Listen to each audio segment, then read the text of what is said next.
একটা জিনিস আমার মাথায় কখনোই ঢোকে না যে তোমরা যারা বেঙ্গলি কমিউনিটিতে আছো বা যারা কন্টেন্ট ক্রিয়েটার আছো তারা অডিয়েন্সদেরকে চান্স কেন দিতে চাও না ভাই? কেন?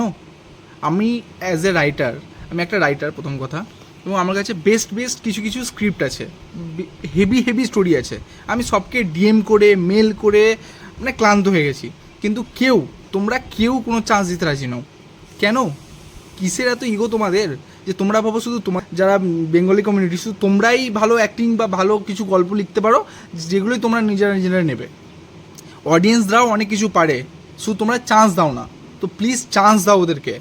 তোমরা কেউ, আমি মানে সবকে বলছি, তোমরা কেউ না কোনো ভালো স্ক্রিপ্ট ভালো কোনো কিছুকে তোমরা মানে ডিজার্ভই করো না, কারণ তোমরা চান্স দিতেই চাও না, তোমরা রেসপেক্টই করতে চাও না কোনো অডিয়েন্সের কোনো কিছুকে। এত স্টোরি দিয়েছি, কেউ তো শোনো রে ভাই, কেউ একবার একটা একটা ছোট্ট মিটিং করে কাউকে ম্যানেজারকে দিয়ে কাউকে দিয়ে ফোন করিয়ে একবার তো চান্স দিয়ে দেখো যে better better story, better better script, better better acting, direction, এত কিছু ওয়েট করছে তোমাদেরকে দেওয়ার জন্য। পয়সা লাগবে না ভাই, একবার কেউ চান্স দাও প্লিজ।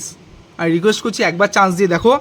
তোমাদের কেরিয়ারের মধ্যে, হ্যাঁ তোমাদের গোটা কেরিয়ারের মধ্যে এরকম গল্প বা এরকম শর্ট ফিল্ম যেটা তোমরা যদি বানাতে চাও কোনো দিন দেখো নি। Please give me a chance.